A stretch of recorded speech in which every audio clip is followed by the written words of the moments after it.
Okay, when when Mao wrote this article, he was addressing conditions in China under what was then the Japanese occupation of China.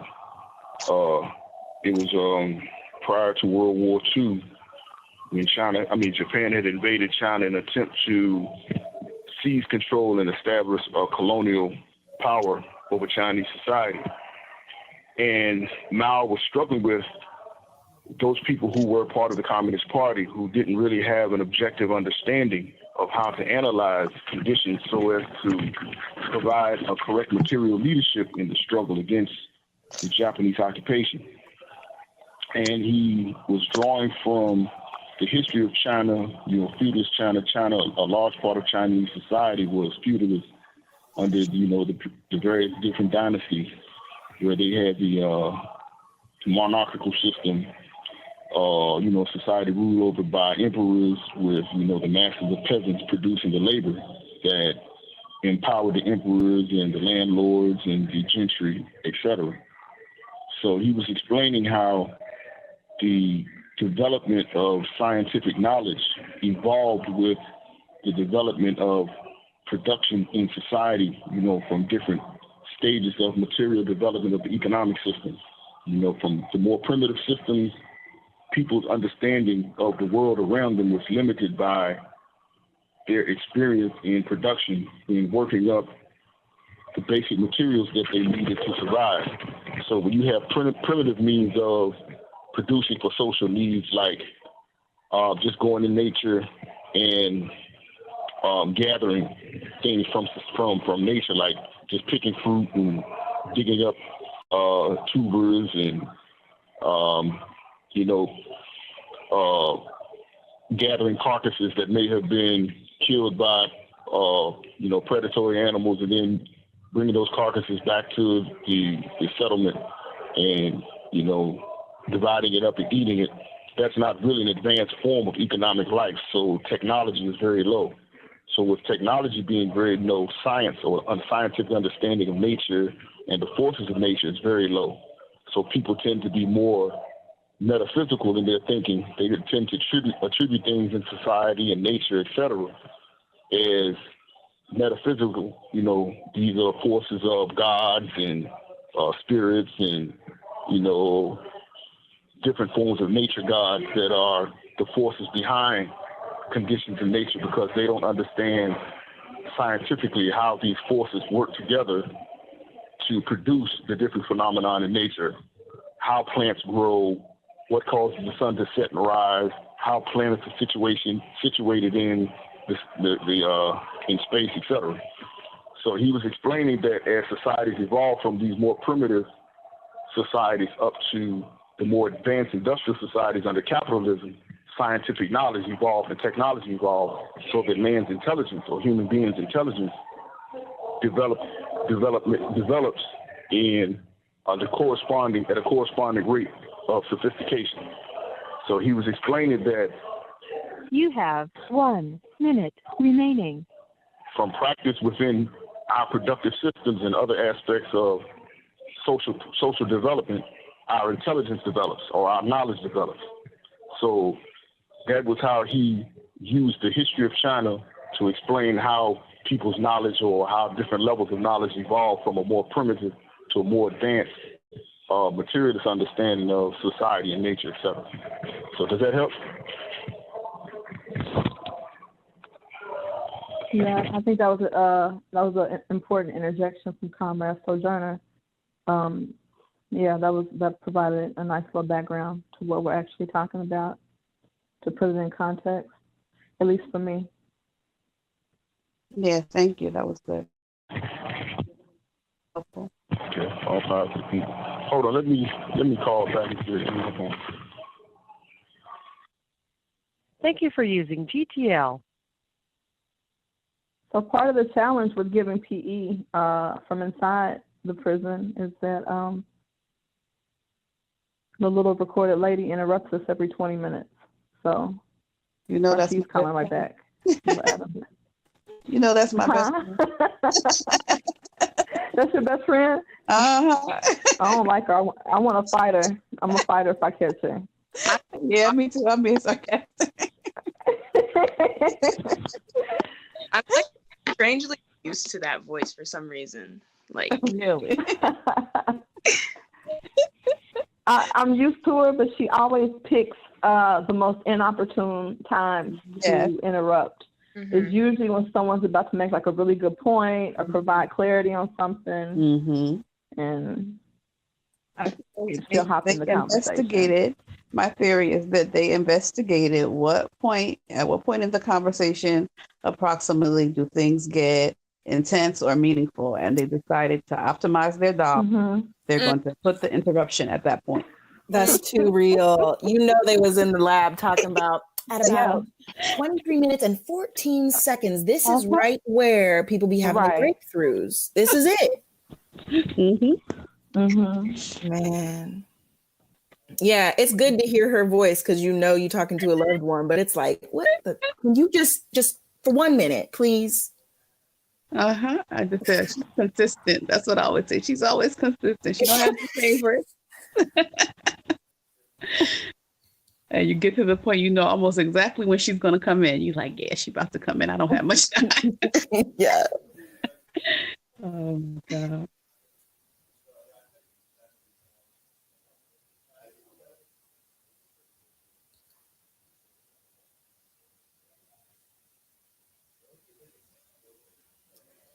Is it Anaya? I love you over here with the highlight and the you're ready. yeah, I got my Apple. Hell yeah. iPad with all the highlighted areas. Wait a minute, are y'all on video? Yeah. Can y'all see each other? Yeah.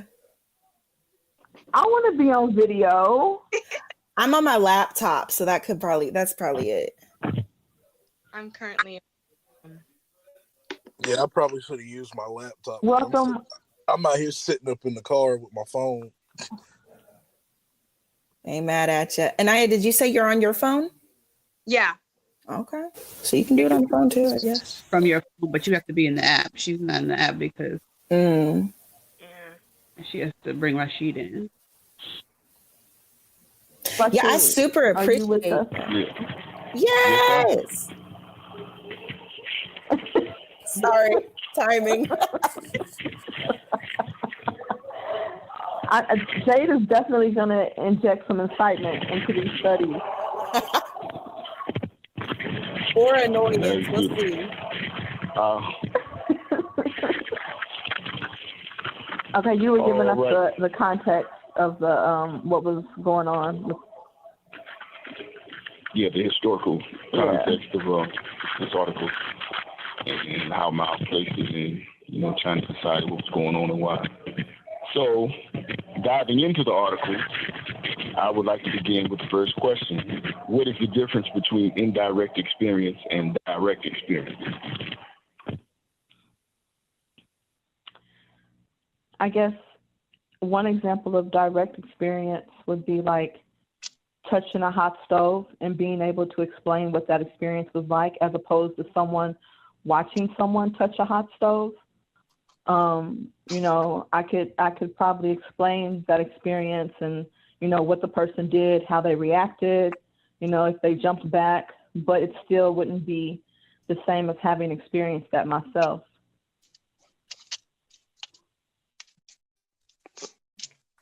That's a good example of direct experience. I feel like indirect be like indirect experience is what?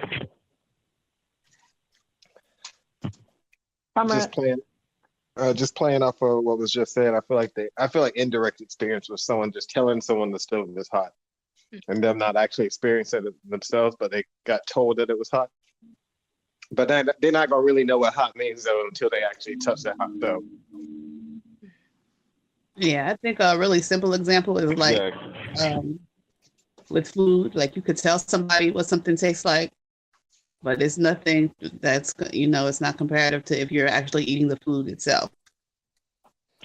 And piggybacking off of what she said, I would say I guess indirect experience would be like explanation, and direct is actually like the physical, like you actually like when she said touch not stove, you actually touch not stove.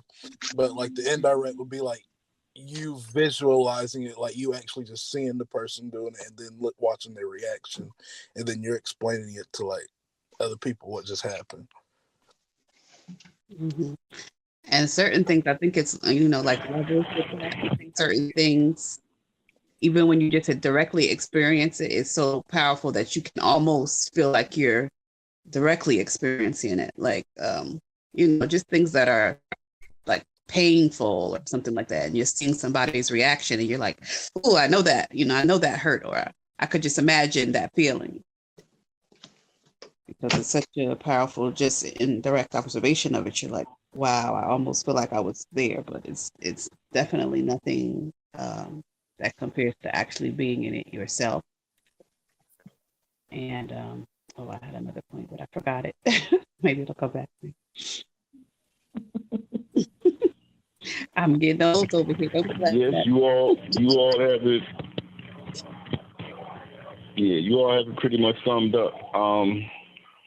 The only distinction I would want to make is between what Comrade Garlick said and the examples that were given by Comrade Shu and Sojourner.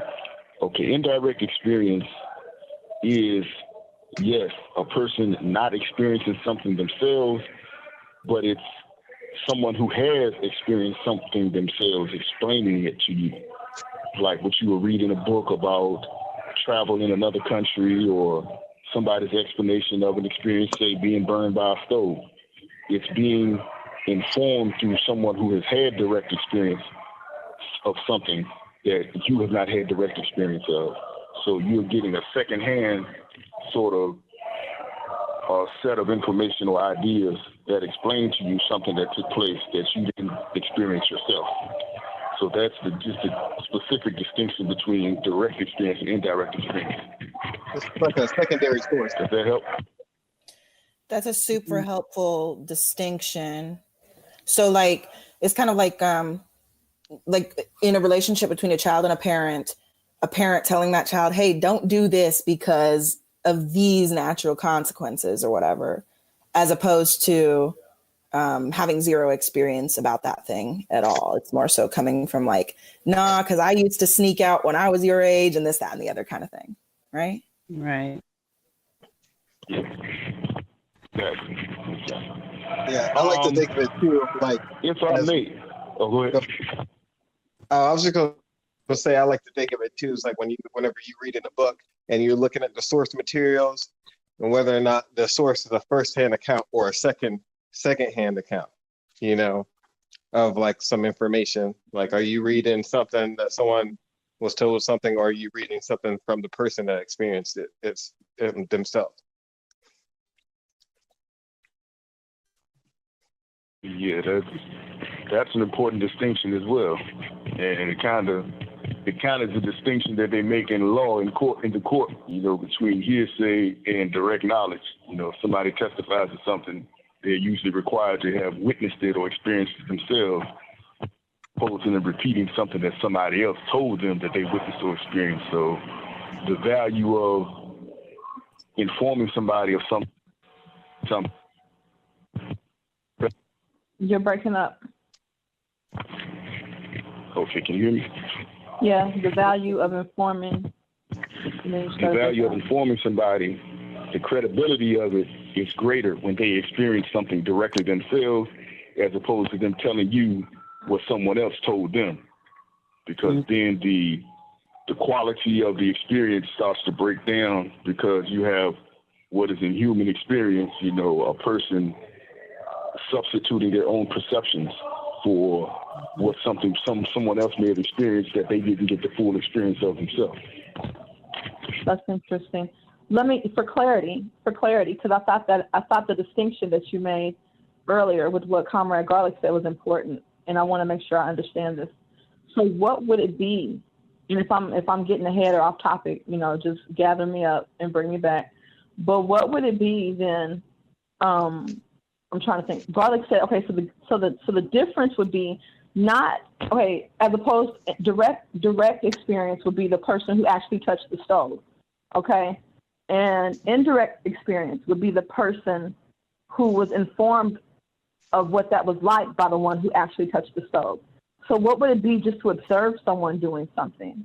Is that not quite? What is that? My understanding is the distinction is an indirect experience, or rather, yeah, having indirect experience means I have experienced this before. Am I correct in that? Not indirect experience. Direct experience would be you haven't experienced it. Indirect because you experienced it. Indirect experience, just in general, is you being informed of an experience by somebody who actually lived there.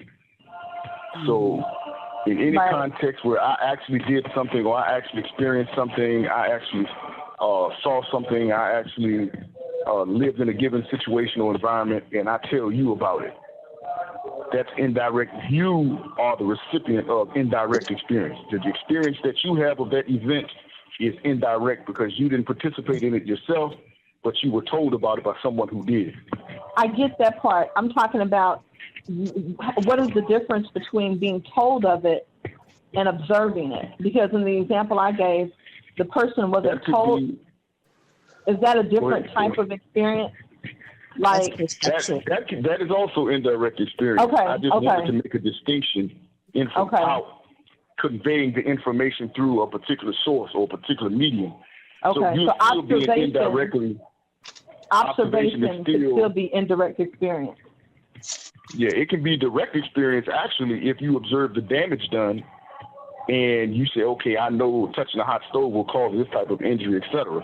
But the actual feeling, you just observe what somebody else experienced. You can't really qualify how that that sensation actually was processed in this person's body unless you've been through it before.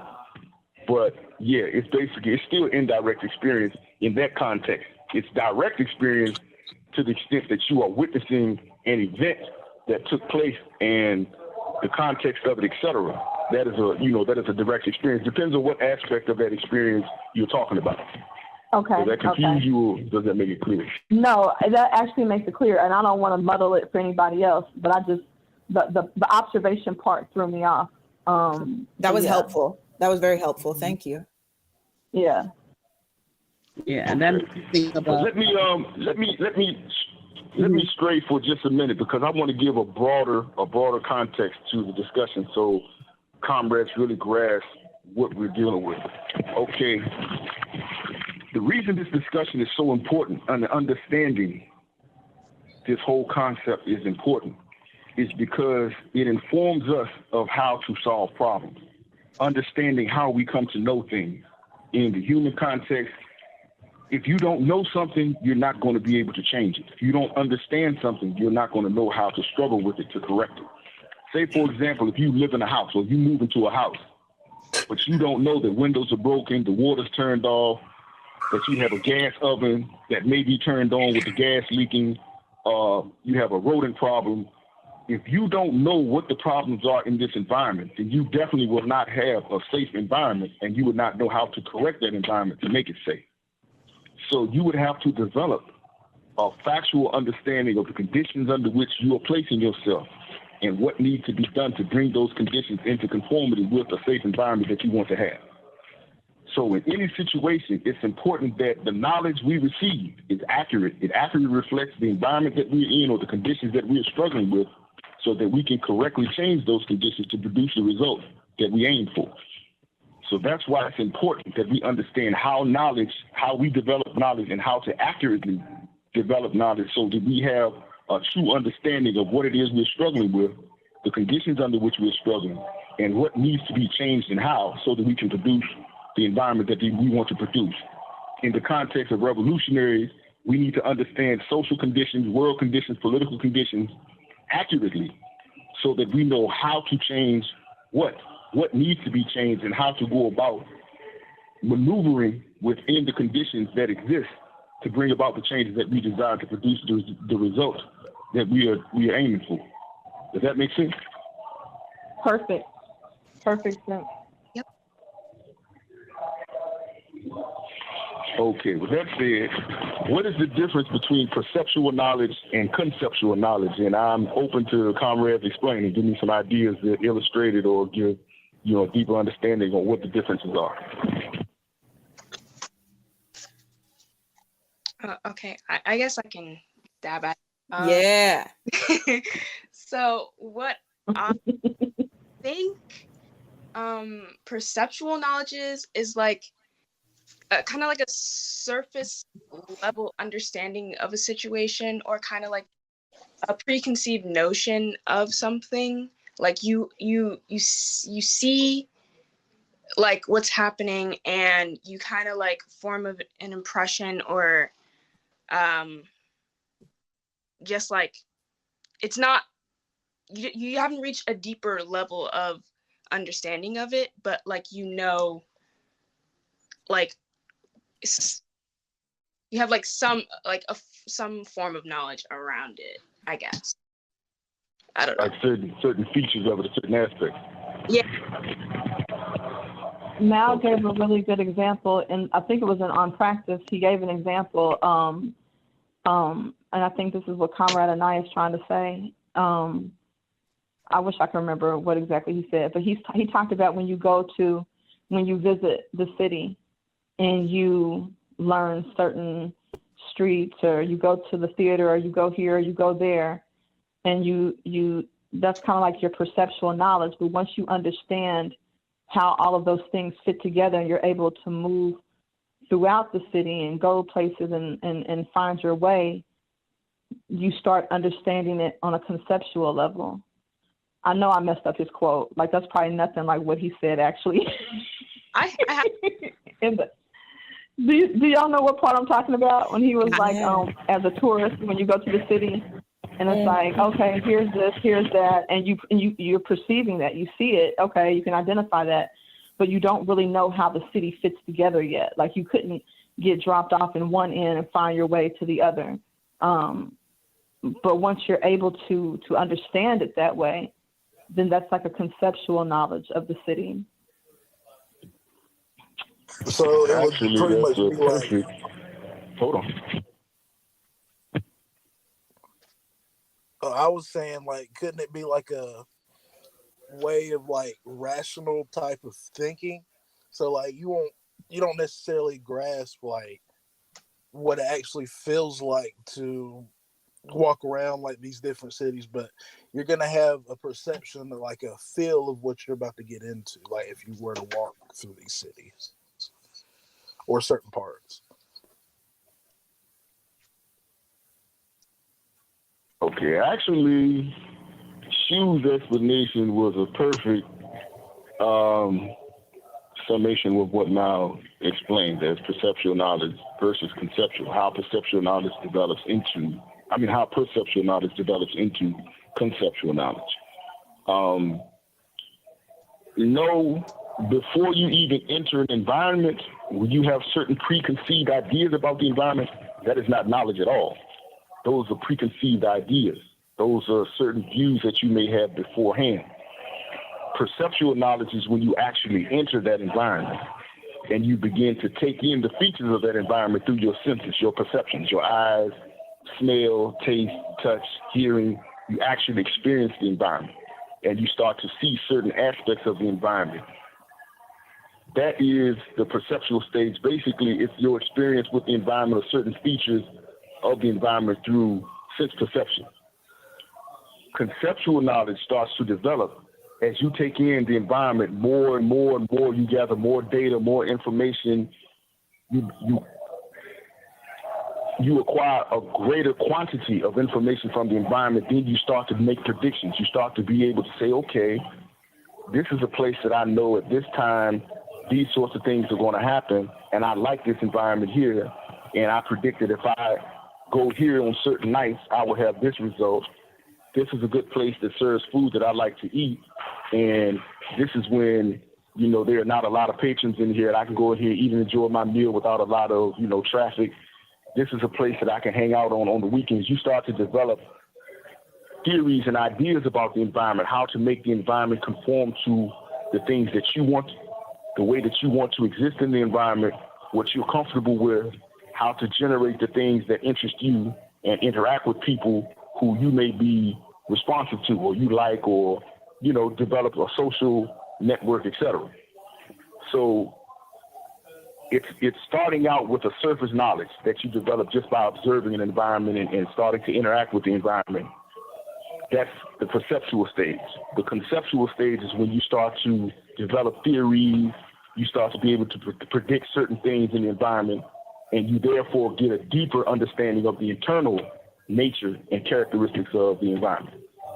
Does that make sense to everyone? I actually found the quote that You have 1 minute remaining. You see how she does? Man. You see? She's You perfect. see? I actually found the quote of Mal's that I completely messed up. And it starts, in the process of practice, man at first sees only the phenomenal side, the separate aspects, the external relations of things. For instance, some people from outside come to Yan'an on a tour of observation. In the first day or two, they see its topography, streets and houses. They meet many people, attend banquets, evening parties, and mass meetings, hear talk of various kinds, and read various documents, all these being the phenomena, the separate aspects, and the external relations of things. This is called the perceptual stage of cognition, namely the stage of sense, perceptions, and impressions. That is, these particular things in Yan'an act on the sense organs of the members of the observation group, evoke sense perceptions, and give rise in their brains to many impressions together with a rough sketch of the external relations among these impressions. Thank you for using GTL. You're welcome. This is the first stage of cognition. At this stage, man or woman cannot as yet form concepts which are deeper or draw logical conclusions. So that's what I was trying to quote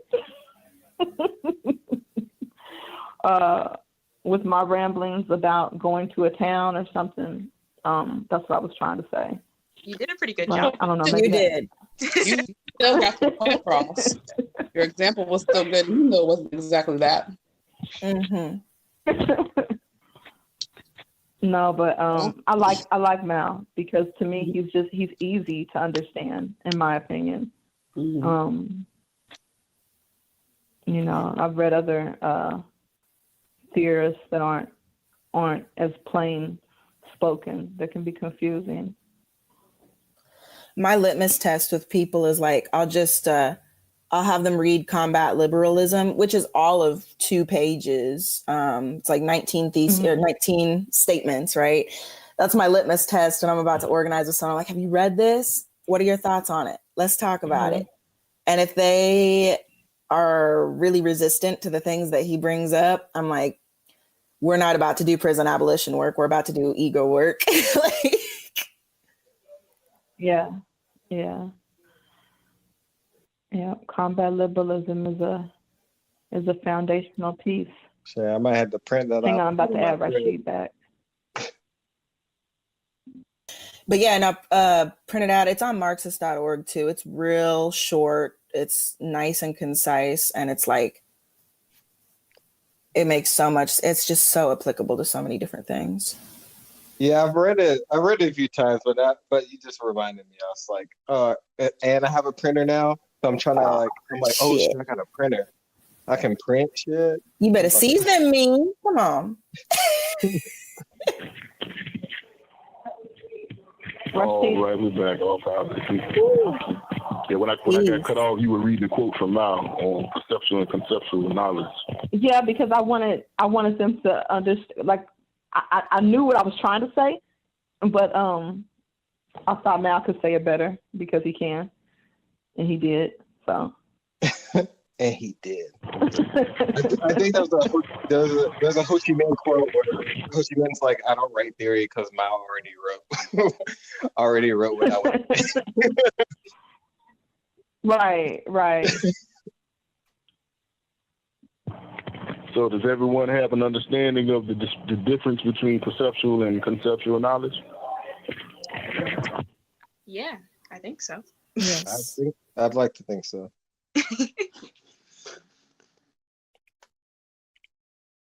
Okay. How do we come to know anything?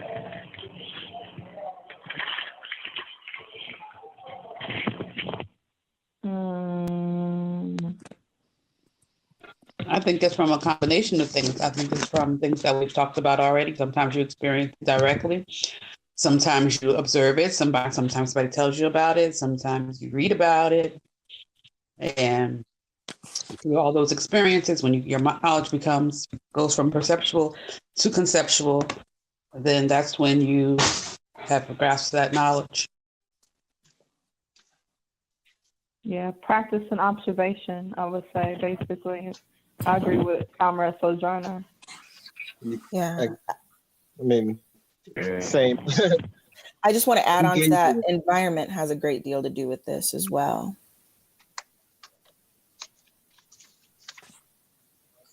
So there's also like the conversations people have around you, and the experiences you have, but then all of those are affected by where you at. Like Elon Musk in Africa, in South Africa, right? You know, having completely different conversations. I don't know. I'm going to stop talking. There's a lag here and I'm probably just mumbling.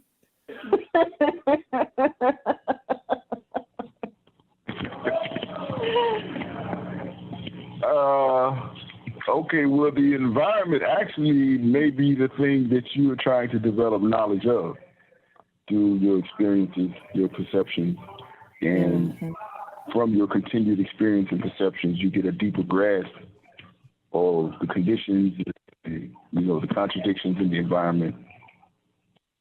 Reach a state of what's called, cognition, which is just basically logical knowledge or conceptual knowledge. They're all the same thing. Yeah.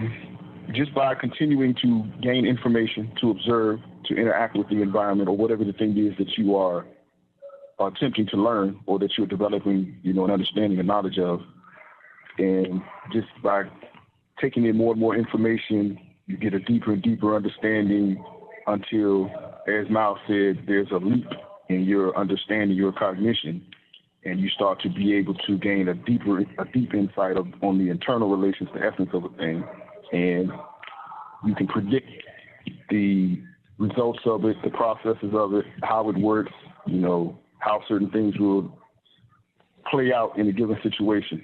So you develop, what's called logical knowledge. This is how you come to know. All right. Does everybody understand? Yes. Yes. Yes. Yeah. Okay. How do we correct mistaken ideas? If we have ideas that are incorrect and they're proven to be incorrect, how do we correct them? I would personally say, like, you have to analyze what was thought out and what was played out. So if I had an idea of, like, saying I wanted to get such and such done, then I would have to analyze what I'm doing and see where the flawed aspects of that idea come from. Or I could ask other people, say, will this be a good way to get this done? And you could ask other people as well, but that's just my way of thinking about it. Let me ask, is that how you would solve your mistaken idea? Is that how you would prove to yourself, okay, I see that what I thought or what I believed about this thing or thought I knew about it is wrong? You think thinking about it, analyzing it, theorizing on it, do you think that's how you would actually solve having an incorrect understanding of something and then developing a correct understanding? Not exactly. You probably have to go through with it first and then see what went wrong. Exactly. That's the importance of practice in everything. This is how you work through the stages of developing correct knowledge. Perceptual knowledge, conceptual knowledge, and then practice. You observe something, you develop certain perceptions about it, you develop a surface understanding of it. The more you experience it, the more you observe it, you get a deeper grasp until you can conceive of what the essence of it is, the actual nature, the internal relations, the internal consciousness, so that you start to develop ideas. If I use this or I do this, I think this will be the result. Or if I enter this environment and I try to do this, I think this will be the consequences. these are certain things I feel if I do in this environment will bring about certain changes that I want to accomplish. The only way you will know whether your theories, your conceptual ideas about the environment are correct or not is that you apply them. There's no other way to prove it. Now, if when you apply them, as the comrade says, you prove it wrong. Okay, you know what? It didn't work out the way I thought. So something was wrong in the way I analyzed this and the theory that I developed from what I thought was a correct conceptual understanding of the internal nature of this thing. You would have to go back to the drawing board.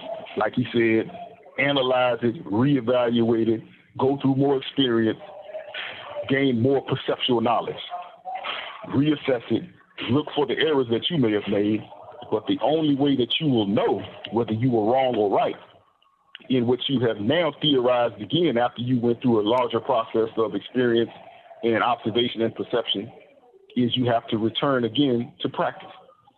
Without practice, you will never know whether something is correct or not. And the whole object of knowing something in an environment where your objective is to change it is to apply your concepts or your theories to practice. And once your practice proves correct, then you can build on that and evolve a higher state of practice. Go back to the drawing board, theorize again. Goes back to the drawing board, observe, gain perceptual knowledge, theorize, return back to practice. Is that a good understanding that I've given? I want to add too, this is the litmus test for, are you doing it for the right reasons? Are you doing it for ego? Are you doing it for the right reasons? You know, that's been my experience.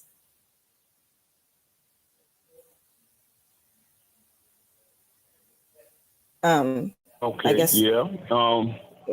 I guess that informs what you're trying to do, what you're trying to accomplish. So we're going to, I guess, your ideology, what your principles are, what it is you want to accomplish.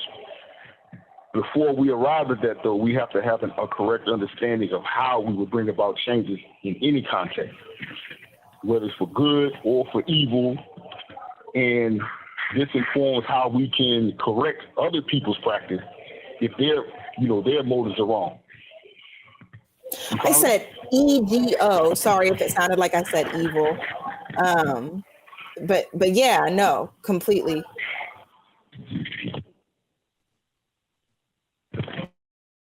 All right. Is it better to have an open mind or to be opinionated, and why? You know what I think? No, I'm just playing.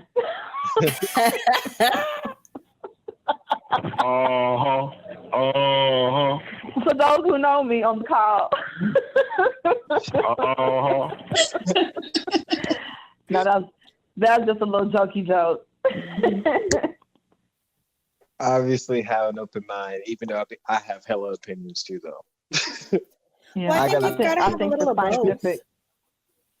Well, for scientific purposes, though, if we're trying to determine the correct practice, or I would think, usually I would say, well, you need both, but I would think a scientist, and I guess what we're trying to do is become revolutionary scientists, we do need to have an open mind. I think we should be firm with our principles, right? You know, what we want, our objective. We shouldn't be compromising in that way.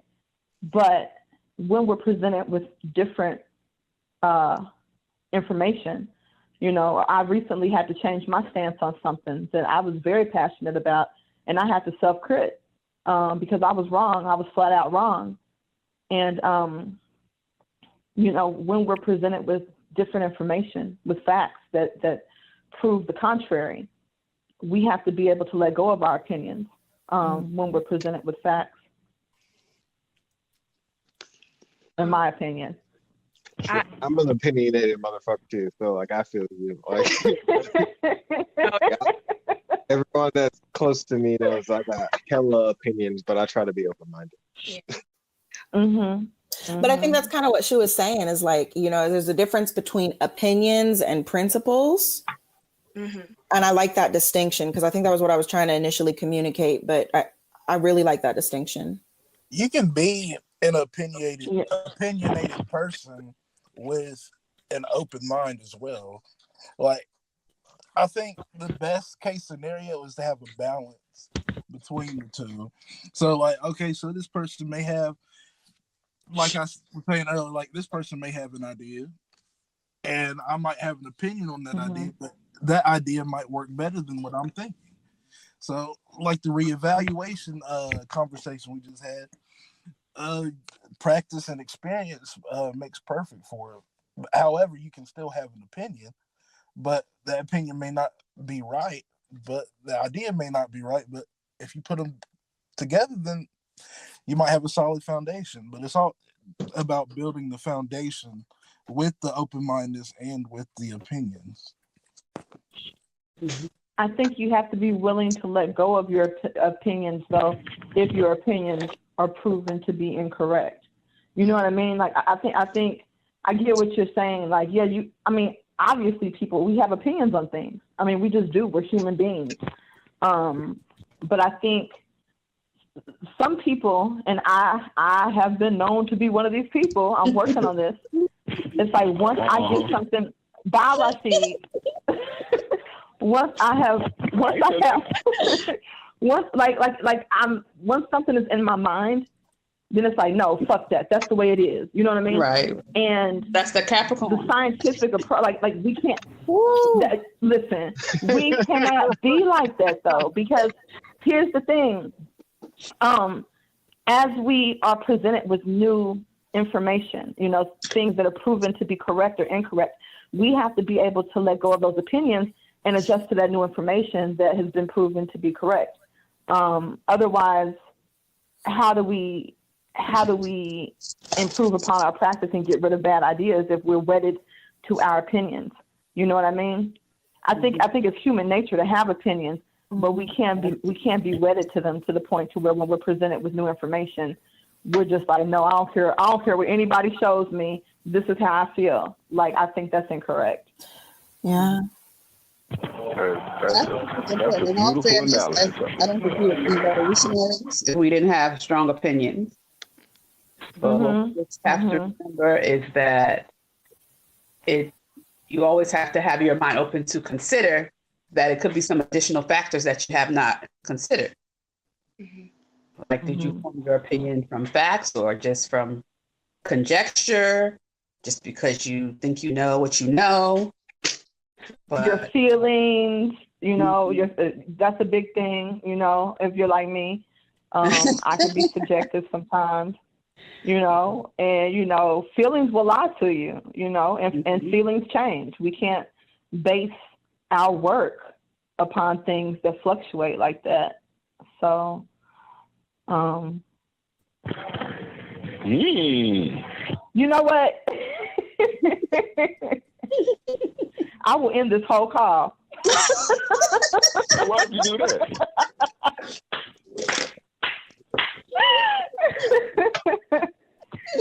My husband picks on me, y'all. Who, me?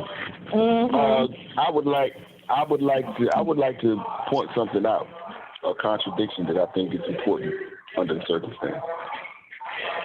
Typically, people who are willing to stand up to oppression, who are fighters, who oppose abusive conditions, are highly opinionated people.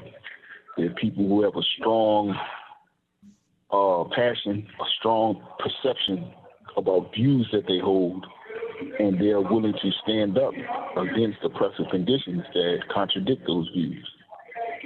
So they have a deeply ingrained sense of, I have certain ideas and I'm not going to change them regardless of you trying to use oppressive methods or you bringing about repressive conditions to try to force me to submit. So there's something of a contradiction between the types of people who are drawn to this type of work, but the scientific open-mindedness that's necessary to be able to adjust our observation and our tactics and our approaches to methods of changing the conditions that we're fighting to end, which is the oppressive system. Do you all understand what I'm saying? Yes. Yeah. Sort of what I was trying to speak to earlier with ego. I'm sorry. Go ahead. No, I think because I can't see when people's hands are raised because I'm I'm on the phone, so I'm probably talking over people and interrupting people. Like I said, feel free to gather me. Go ahead, comrade.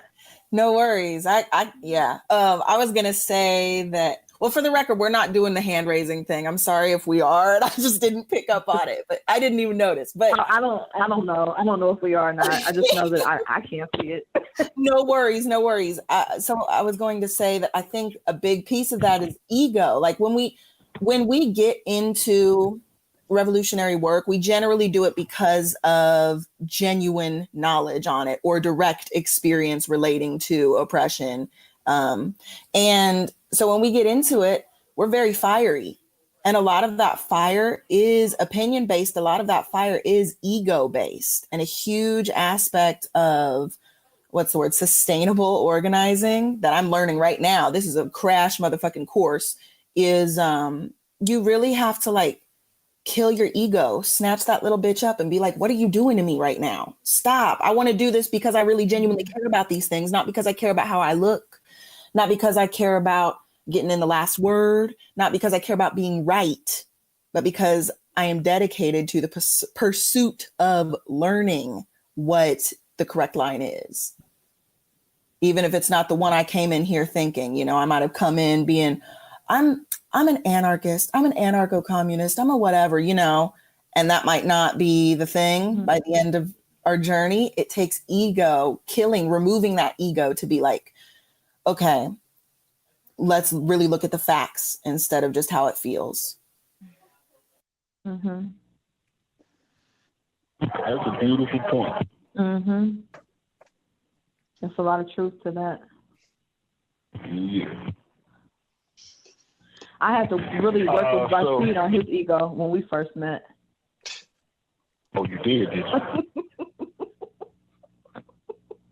Uh-huh. You wouldn't know it now. I think I kind of retreated to the background and let you learn on your own. Nudge you a little bit, and then retreated and let you see, okay, you know what, maybe my opinion's a little bit wrong. Right. I think y'all like each other. A little bit. I love it. I love that. Okay. Actually, we've covered some of the questions and some of the discussions we already had that are to come. You have 1 minute remaining. No. What holds a higher position, theory or practice? Hey, Shu, if you would contact Pumpkin for 50 and put it on there for us. Okay. Which holds a higher position, theory or practice? That's the next question. Hold on, let me hang up and I'll be right back, comrade. Right. I said practice, hands down. Thank you for using GTL.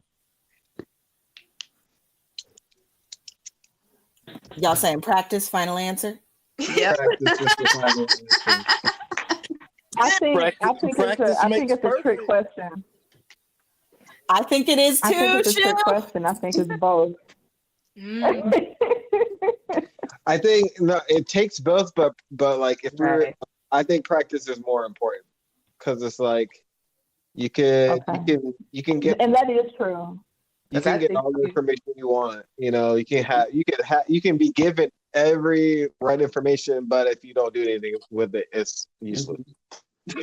Because I think you form. You know, I think we see a lot of that practice unconsciously.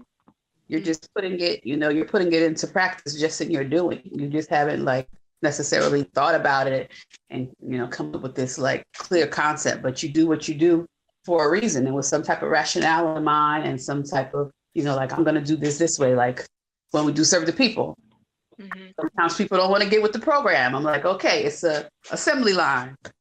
The bags are on this end. We put the cereal here. We put the peanut butter here. We put it next to the jelly. And we do the bread. So whoever gets peanut butter gets the jelly. Whoever gets cereal gets the milk. It's a assembly line. And, that's just what we put into practice, right? You didn't necessarily say, this is a theory, but what makes sense logically, that later formed that theory that it works better if we do the assembly line. He's coming back. I thought I had him. Oh, okay. Okay, so which holds a higher position? Oh, excuse me, go ahead. What you doing with the practice? We were just getting ready for Final Jeopardy. We're trying to figure out. That's how to be a I think what Comrade Garlic said made a lot of sense though, because I think one of the problems with the left, you see a lot of people who know theory, and that's all they do, want to talk about theory and debate people on some silly ass minute point, that happened 100 years ago, and who was right and who was wrong, but they haven't stepped out of their house to hand out a flyer, or they haven't organized anything outside. So I think, unless it's a trick question, if we do have to just pick one, obviously I think practice would trump theory. Yes, it does. Practice, as we had discussed earlier on, practice is what determines or proves or disproves the correctness of your theory, of your conceptual knowledge. So you can have in your head what you want, you can believe what you want, you can think what you want, but until you apply it in practice, then you have no actual factual knowledge that what you think or believe is actually correct. And practice will always prove whether you're right or wrong. Like scientists say, the rat is always right. You can theorize about what a rat will do all day, but until you create that experiment and put him in an experimental conditions and observe what they actually do under that experiment, then you will not know what that rat actually is going to do. So practice is the determinant of what is correct or incorrect above theory all day. Thank you, Garlic. I love that explanation. Okay. So what determines a given person's thinking in society? Class. I What didn't determines hear the question, all of the questions. What determines a given person's thinking in society? Oh, Your class perspective. I feel like the superstructure has a lot to do with like thinking patterns, essentially. You said like what determines a person's thinking pattern? Yeah. I'd say probably the environment and observations that they have experienced. yeah, I think experience plays a large role. Yeah, experiences, environment. What experience? Go ahead, my bad. I'm sorry, go ahead. No, go ahead. I want you all to weigh in as much as you want, and then we can consolidate the ideas and arrive at some deeper understanding and analysis. So go ahead. Sure. Okay. I just wanted to add in a piece. Basically, I agree with the examples everyone else was giving, because I think a lot goes into what makes us the thinkers that we are. But I think too, neurologics, is that a word? Whoa, I just made it. Whatever, it don't matter.